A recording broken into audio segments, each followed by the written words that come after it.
দেখতে পাচ্ছেন আসলে মাজারের সর্বশেষ 17 লক্ষ টাকা নিয়ে যাওয়া হচ্ছে, কিন্তু প্রশাসনের মাধ্যমে চলে যাচ্ছে কিন্তু এগুলা জেলা প্রশাসকের কার্যালয়ে।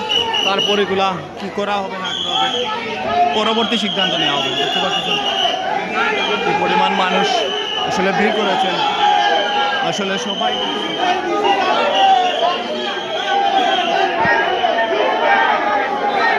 কিন্তু মিছিল সহকারে মাজার প্রাঙ্গণ থেকে বের হচ্ছে এবং প্রায় 17 লক্ষ টাকা নগদ এবং স্বর্ণলঙ্কার ছাড়াও আমরা দেখতে পাচ্ছি অনেক বৈদেশিক মুদ্রা এই মাজার প্রাঙ্গণের সিলগালা বক্স থেকে উদ্ধার হয়েছে। এগুলো কিন্তু এবার সরাসরি চলে যাচ্ছে সিলেট সিটি কর্পোরেশনে।